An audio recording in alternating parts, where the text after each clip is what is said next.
Data for May for the US economy came in much better than expectations, and therefore the markets cheered up. Is there still a reason to cheer? Let's explore more. Now, if you see this chart, the economy added 22.1 million jobs since 2011, which is what this line is indicating. And if you see in March, there was a loss of 1.3 million jobs. In April, a massive decline of 20.7 million jobs, which means that all the gains that were there since 2010 and 11 all got wiped out together.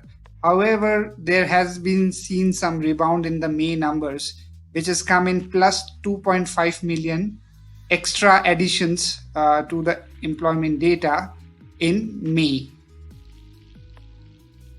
Now look at this data extracted from Bureau of Labor Statistics unemployment numbers since 2010. And if we see this entire screen, the lowest that I can see since 2010 is somewhere around 9, between 9 to 10%.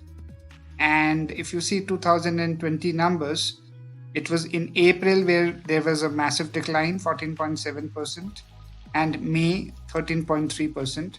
Although quite a lot of economists are saying that this number in May came in much better than expectations.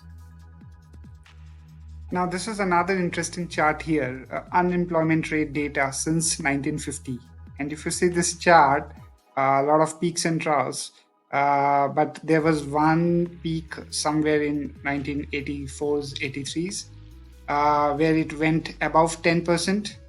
Then in the last recession, it was somewhere around 10%, like the way we discussed.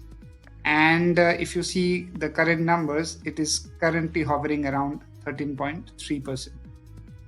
Now, it is interesting to see where most of the rebound actually came from in May 2020.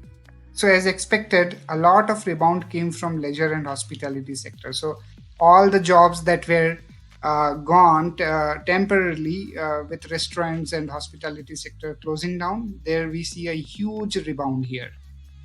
Then the second sector was construction, where again we see a huge rebound. So both these sectors had temporary loss of jobs, but then once the opening has started, it has been seen that the numbers have started rebounding here.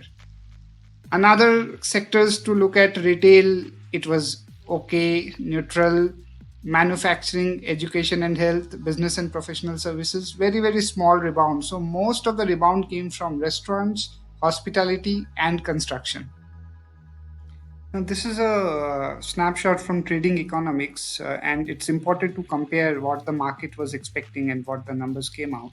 So if you see here, for May, the market was expecting somewhere around 19 to 20% for the unemployment numbers, where the numbers actually came in out at around 13%. Now, how do we view this rebound in unemployment rate data? So there are a number of caveats here. Number one, the unemployment rate in hospitality sector is currently still at a whopping 35%. And remember, the rebound is primarily due to the restaurants and hospitality sector again hiring these people. Now, if the number of cases spike up, there might be a situation wherein these people again go out of employment. Secondly, a lot of people actually gave up looking for work, and therefore they are not counted in the unemployment data.